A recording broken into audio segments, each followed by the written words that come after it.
absolutely stunned by the attempted assassination of former President Donald Trump.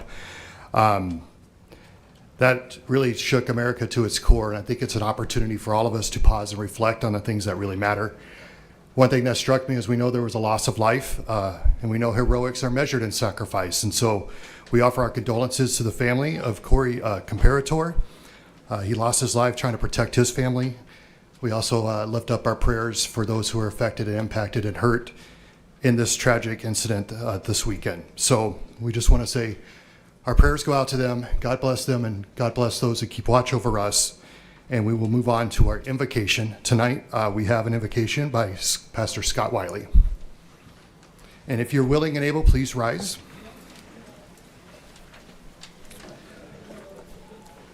Let's pray. Our God of justice and mercy, we thank you for the gift of life and the opportunity to serve the people of this fine city. Help us, Lord, to act with character and conviction. Help us to listen with understanding and goodwill. Help us to speak with charity and restraint. Give us a spirit of service and unity. Remind us that we are stewards of your authority. Guide us to be the leaders of your people that your people need. Help us to see the humanity and dignity of those that we disagree with, and to treat all persons, no matter their perspective or personality, with the honor and respect your creation deserves. And finally, Father, renew us with the strength of your presence and the joy of helping to build a community beneficial to all its citizens. And we ask this in the precious name of Christ. Amen. I pledge allegiance to the flag of the United States of America and to the republic for which it stands, one nation, under God, indivisible, with liberty and justice for all.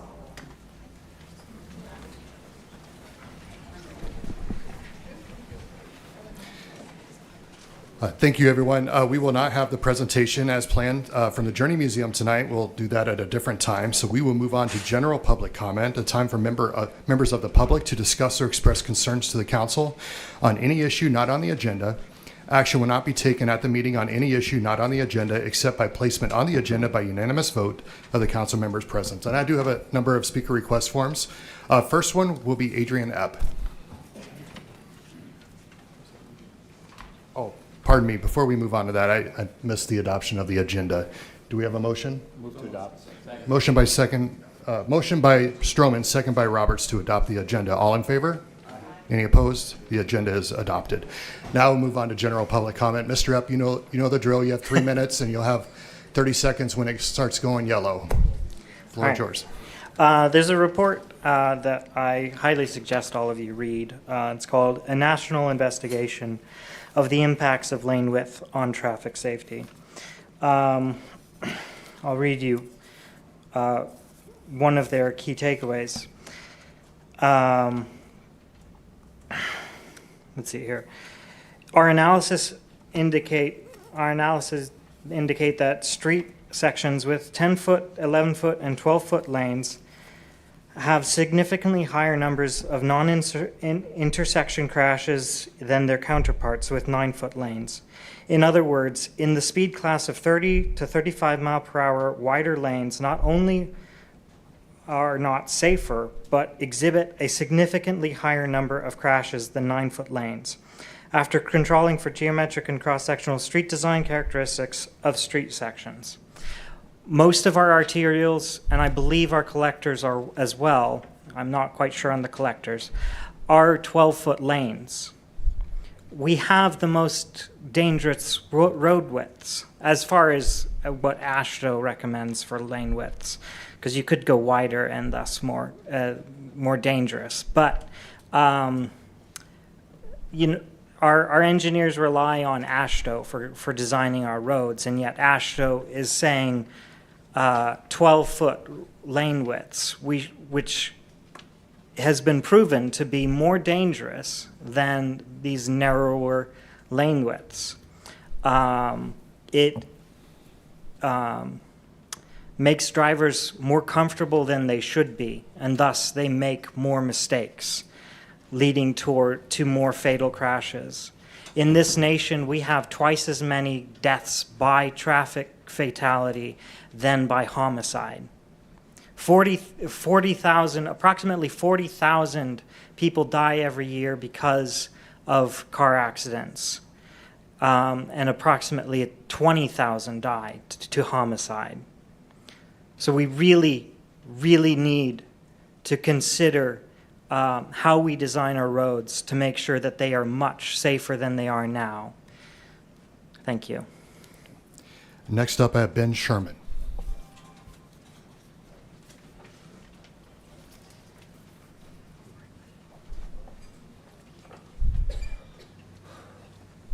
Hello, my name is Ben Sherman. Thank you for the opportunity to speak here. I just wanted to briefly touch on the ballot initiative where we got 2,998 signatures to put the ordinance change to the Vision Fund onto the ballot in November. A lot of people felt that they should have had more of a say in that. The Vision Fund has always been something that we've, as a community, have voted on. And a lot of people were most upset about the clause that made it so that the Vision Fund can be spent outside of city limits.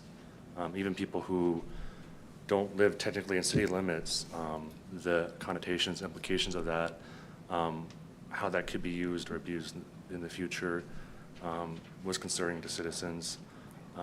While there might be some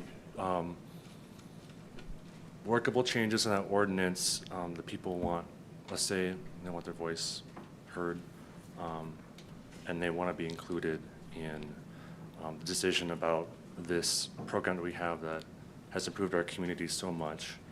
And in the future, we will continue to improve our community.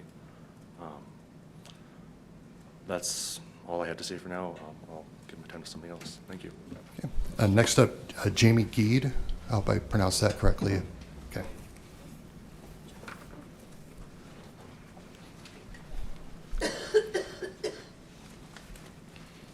Hi, good evening. I'm Jamie Geed with Liberty and Justice for All. It's been a while since I've been here. It's good to see all of you. I hope you're well. You know, as the mayor mentioned, bringing unity to this evening.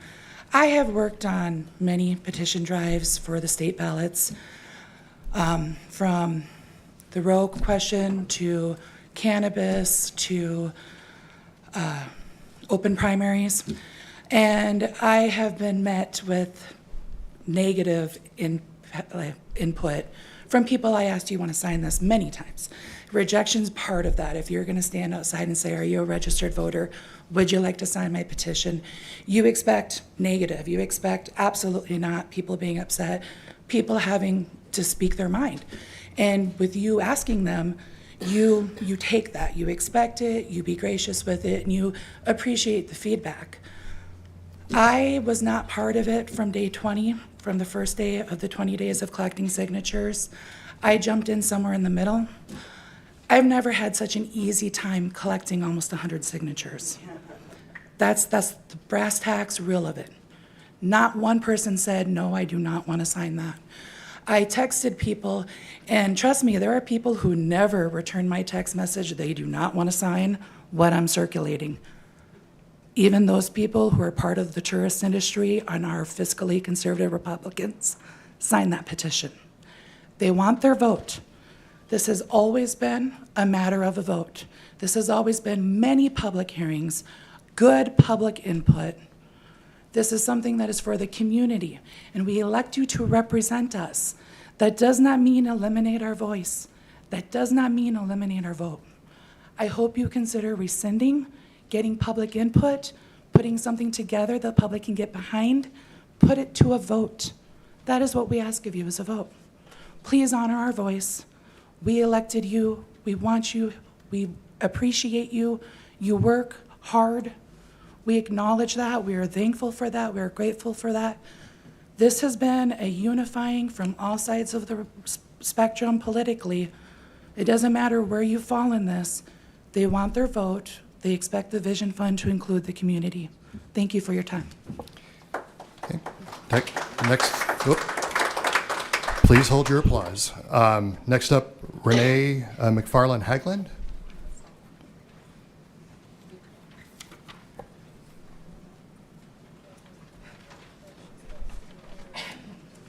Good evening, Mr. Mayor and City Council members.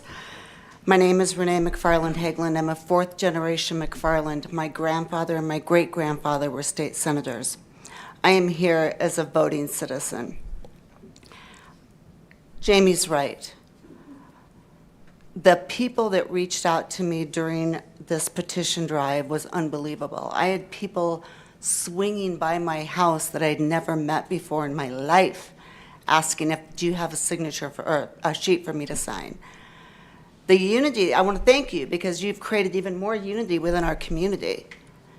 And it was a very stressful, very hard effort, but we had the far left and the far right come together and say, rescind this or put it to a vote. So thank you for that. The pastor that led the invocation, he said, we're stewards. That's exactly what you are. You are stewards of the citizens of Rapid City. You are my steward. And you won your election to have your seat fair and square. And now I'm just asking you to continue to be fair and square and let the citizens of Rapid City have their vote. Because if you take it to a vote and you don't rescind this, guys, you're going to lose.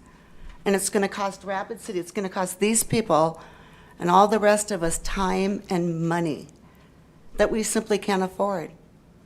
I'd rather put that money towards a vision fund. Thank you. Next up, we have Gladys Storm.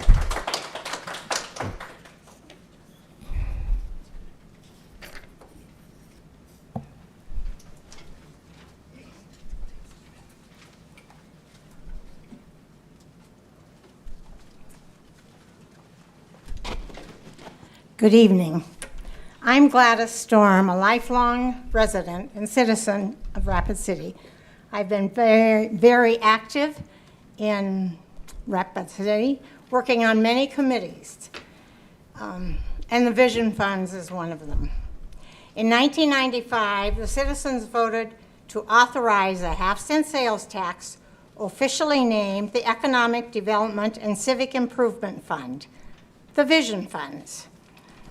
Since then, it seems like we will be the people, since then, the citizens, the people of Rapid City have had the choice in making decisions for the Vision Funds. And then a couple months ago, the council chose to take the word requirement, that the Vision Funds would be required to be run by a citizens committee. And that word requirement has been taken out. And so I believe that the citizens have truly been taken out of the Vision Funds and what's going to be happening to them. And the Vision Funds have done amazing things for Rapid City, all over Rapid City, like $186 million put in to Rapid City so all of us could enjoy it. So I think the citizens need to be put back in charge of the Vision Funds. I think there was somebody like Abraham Lincoln who said something about voting by the people, for the people, of the people, by the people, and for the people. And I believe that the citizens have been taken out of that process. Thank you. Next up, Jean Roach.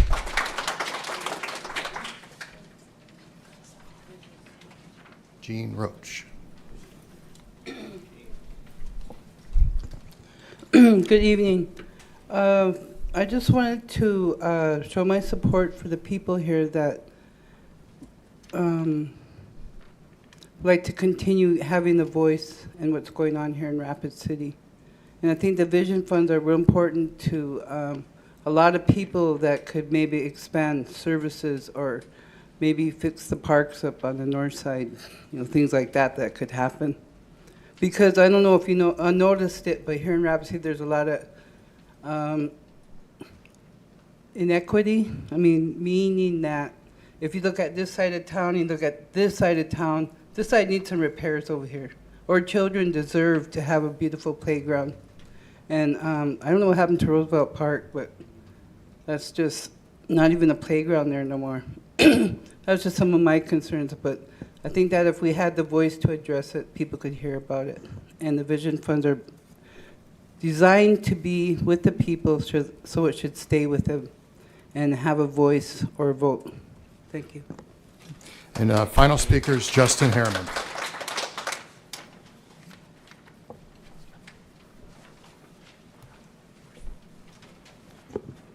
Good evening, council members, Mr. Mayor. Appreciate the time very much. I am here to share a little anecdote about what I've been doing the last couple of weeks, and that is spending 20-some hours walking around talking to community members about what their feelings are on Ordinance 6617. And my experience was very similar to Jamie's in that the overwhelming majority, maybe 9 out of 10 or even 9.5 out of 10 people that I spoke to are not fans of this ordinance. In fact, they vehemently oppose it. Some of the language that was used when I talked to those folks was not something I would like my children to hear, because there was a lot of anger there. And the reality is on June 17th, the city council made a choice, and that choice was to take away the voice of the people. The Vision Fund, that happening sales tax, is a voluntary tax that we as taxpayers agreed to because of the guardrails that were in place. We said, yes, this makes sense. This is good for our community, but we want to have these guardrails in place. The reality is the ordinance change that was made removes those guardrails. To be honest, one of the anecdotes that I got that really connected with me was the fact that somebody said, this feels a lot like video lottery, when they promised it at the state level that would go all to education in public schools. And man, now it's just in the general fund. That's bait and switch. That's wrong. And I realize that's not fully accurate, but I think it's a reasonable analogy, and that is really the way that the community members feel about the lack of transparency to this process and a removal of their voice. So what we would like to see, and I think what you're going to hear from community members is this: it would be reasonable for the community to get to vote on if they think this change is reasonable, if they think it is acceptable, and really, should we make this change? And making this change without direct citizen input is inequitable. It's unreasonable, and it's not fair to the committee. As someone who's actually submitted a proposal to the Vision Fund Committee, I took it very personally, because I think it's really important that the community has the ability to directly propose input, not have to go through a committee, not have to go through multiple layers of government. We as citizens should have direct involvement in that process. And 6617, it removes that. It's not transparent, and frankly, it's inappropriate. So I would ask that rather than waiting for all those signatures to be validated, because we worked our tails off to collect them, and we put a lot of time forth, do the right thing for our community. The optics around that are really negative for everyone who voted yes. All right, thank you. That will conclude our general public comment, and we will move on to non-public hearing items 2 through 24 and open public comment for items 2 through 24. I do not have any speaker request forms for those items. So we will move on to consent items 2 through 21. Would the council wish to remove items for separate consideration or vote on the remaining balance? Councilor Stroman. Number 8, please. Okay, any other items? Otherwise, I'll entertain a motion. Move to approve the remaining. Got a motion by Ham, second by Roseland to approve items 2 through 21 with the exception of item number 8. All in favor? Aye. Any opposed? Motion carries. Item number 8. Authorize staff to purchase two 2024 Ford F-150 Super Cab 4x4 from McKee Ford, matching state of South Dakota contract number 17619 for a total purchase price of $87,906 for engineering services. Counselor Stroman, do you want to chime in? I'd like to move to deny the authorization to purchase 2 new vehicles, and if I can retain the floor, if I get a second. Okay, we've got a motion by Stroman, second by Roberts to deny. The floor is yours. Okay, I think this item, can I go? Yes. I think this item has been before us recently, and I think that there was sufficient talk about whether this was actually necessary or needed to have these additional pickups. We did get an inventory from the Finance Department of the vehicles that we have. There's a lot of them, and I don't know, if there's some kind of a ratio that we need to have to try to figure out what's appropriate. I also know that there's been some discussion about, if we should have a fleet manager. And so I'm just, the explanation, the agenda item summary says that there's going to be 2 new pickups to replace aging units. But then they'll be offered to other public works divisions and city departments.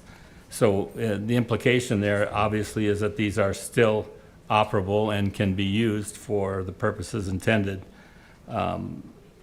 It says also in here that these vehicles are still in decent functional condition, but they would transfer them to someone else, so somebody else can have new pickups and to drive around, and I'm just not in favor of that. I think it's an unnecessary expense, and I think that we need to be more efficient with our resources. I also don't think that the city needs to be embarrassed about the condition or how they look when they drive out to their inspections. In fact, I think the citizens might actually appreciate seeing some well-used and well-worn vehicles in the fleet. So I'm going to vote to deny this. Thank you. Okay, next up, Councilor Pettigrew. Thank you, Mayor. I wasn't on the council a month, and one of the other council members mentioned to me that we had approximately 600 vehicles in the city fleet. That seems like a lot of cars, city this size. I don't know if that's a little, I don't know if that's a lot. I requested to have a count on the vehicles, and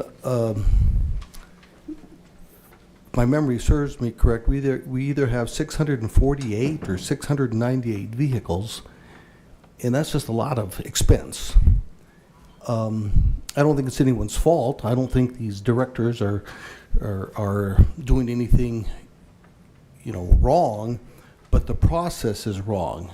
And I was told by several department heads that all the previous mayors made the decision to put the vehicle fleet into each department, so everyone kind of does their own thing. And I think we need new direction in that, because I am convinced, and the department heads I talked to said there would be savings in having a fleet manager, someone who knows what we have, what condition it's in, when it needs to be salvaged or sold. And right now we don't have it. Everyone just kind of does their own thing. And I know in my business, I'm small. I only have, 6 or 7 vehicles. I have one person assigned to those vehicles, and they're responsible for getting them maintained and keeping them operating and in good condition. And I think that saves me money over the long haul. I was told that each department kind of takes care of their own maintenance. I guess the city staff does some take them to a dealership, some use another party. And I just think it's important that all that be reviewed and grouped. And I think there's efficiencies in volume. Go to a dealer or a oil changing place and say, we'll give you 200 oil changes a month, give us a deal. And they would do that, and that's not being done. So my intent on supporting Councilman Stroman's is nothing's being done. I've I've talked to a lot of people about this. I've gotten consensus from department heads. Yes, there can be efficiencies. How do we make the change to get something implemented that we can get this under control? Because right now, in my mind, it's out of control. Thank you. Thank you. Any other comments? Okay, the motion on the floor is to deny. All in favor? Aye. Any opposed? Motion carries. That takes us to the end of the consent calendar. We move on to the non-consent items 2 through 24. We will open public comment for items 22 through 24. I do not have any speaker request forms, so we will close public comment for those items and move on to item number 22, a first reading of ordinance number 6627 regarding supplemental appropriation number 4 for 2024. Motion by Sechrist, second by Ham to approve. All in favor? Any opposed? Motion carries. Item 23, a request by Advanced Design Engineering and Surveying, Inc. for Bella Vista LLC for a preliminary subdivision plan for proposed lots 1 through 25 and pond lot of Stony Creek Reserve subdivision, generally described as being located at the current eastern terminus of Overview Lane. The recommendations to approve with stipulations. Motion by Lehman, second by Roseland to approve. All in favor? Any opposed? Motion carries. Item 24, a request by Davis Engineering, Inc. for Steve and Carla Simonek for a preliminary subdivision plan for proposed lot 1 through 4 of Ridgeview subdivision, generally described as being located 1 mile south of Lamb Road on east side of Old Folsom Road. The recommendations to approve with stipulations. Motion by Ham, second by Sechrist to approve with stipulations. All in favor? Any opposed? Motion carries. That takes us to the public hearing items, items 25 through 31, We will open the public hearing for these items. I do not have any speaker request forms for items 25 through 31, so we will close the public hearing and move on to consent public hearing items 25 through 28. Will we entertain a motion or for all of them, or somebody would like to pull for it? Okay, motion by Maher, second by Sechrist to approve items 5 through 28. All in favor? Aye. Any opposed? Motion carries. That takes us to the end of the consent public hearing calendar. We will now move on to non-consent public hearing items 29 through 31. Item 29, second reading of ordinance number 6623, an ordinance amending section 17.06 of chapter 17 of the Rapid City Municipal Code, a request by Avid4 Engineering, Inc. for Black Hills Energy for a rezone request from General Agricultural District to Light Industrial District for property generally described as being located northeast of the intersection of Deadwood Avenue North and Tatanka Road. Motion by Roberts with a second by Lehman to approve. All in favor? Any opposed? Motion carries. Item 30, second reading of ordinance number 6624, an ordinance amending section 17.06 of chapter 17 of the Rapid City Municipal Code, a request by Advanced Design Engineering and Surveying, Inc. for BH Capital LLC for a rezoning request from General Commercial District to Medium Density Residential District for property generally described as being located at 2618 East Anamosa Street. Motion by Roberts, second by Ham to approve. All in favor? Aye. Any opposed?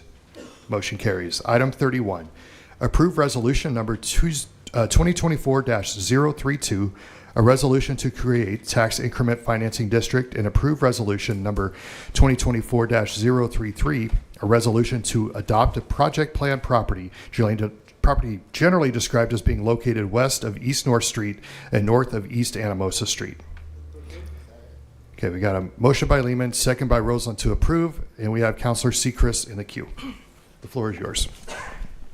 Thank you, Chair. I just wanted to take a moment to make a few comments on this project. I think that there are some exceptional components that are part of this TIF application that I just want to acknowledge. I know our TIF process is generally the tool that we have in our toolbox with unknown long-term impacts on the community.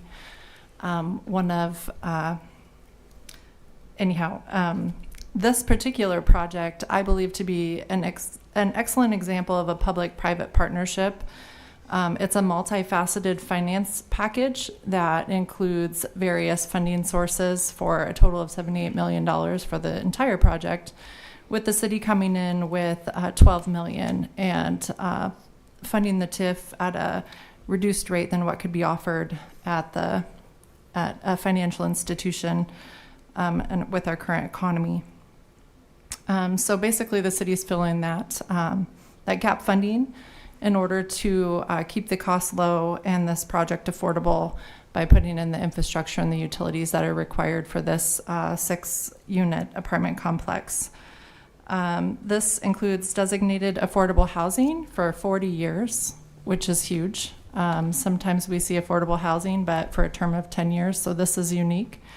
It is due to the federal financing terms required to keep the rate affordable at 60% AMI, which is also very good.